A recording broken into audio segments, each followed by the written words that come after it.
Hey everyone, Angie Stefanik here with Pramada. I want you to think about your inbox just for a minute. What's the first thing that comes to mind?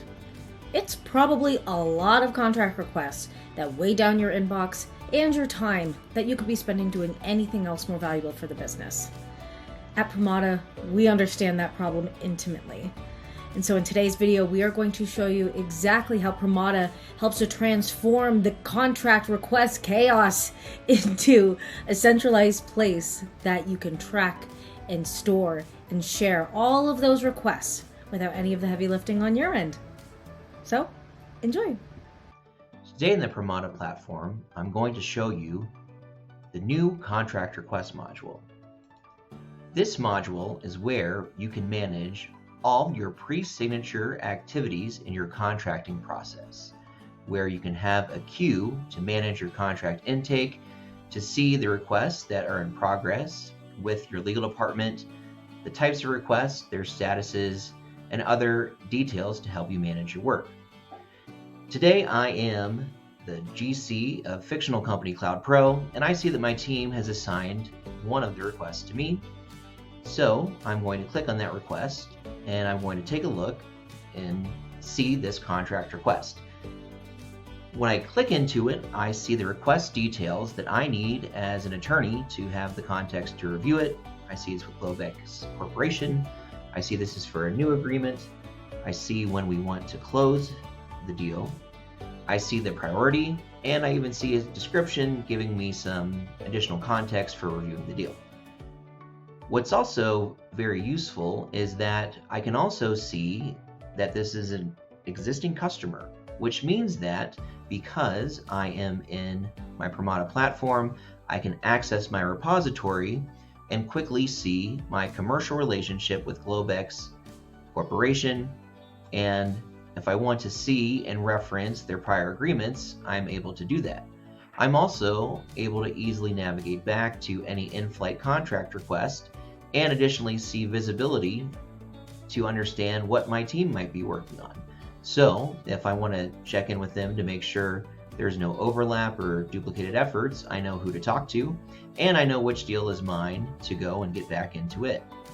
Now, from the next tab in the request view, I go to Doc Versions and Attachments, which is where I can get to the most recent version of the document.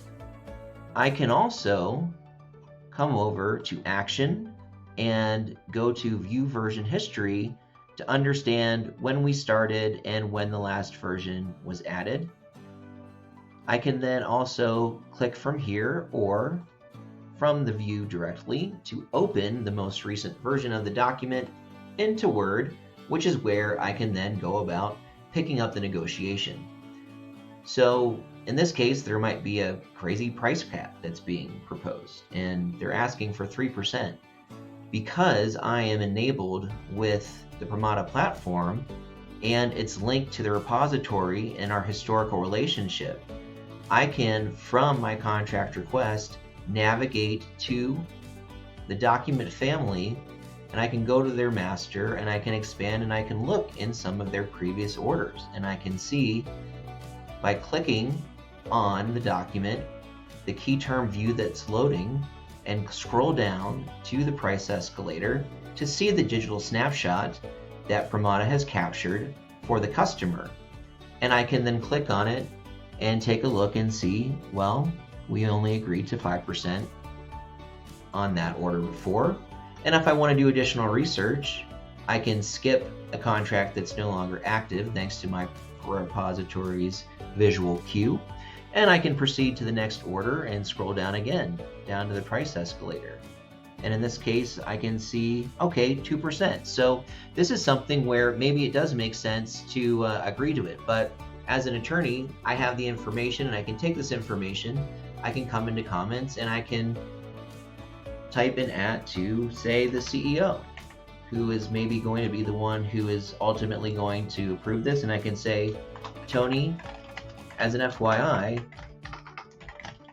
we've accepted between 2 and 5% historically.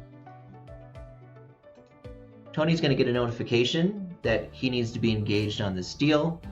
And when he does, it'll be saved here in the record so that everyone is going to be on the same page. And ultimately, it can be sent for approval.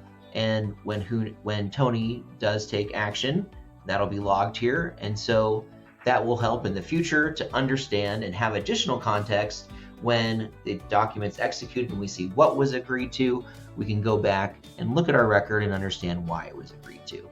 This gives you pre-signature capabilities that will empower you to leverage your repository for greater efficiency and better outcomes in your pre-signature processes and the ultimate contracts that you execute with your counterparties.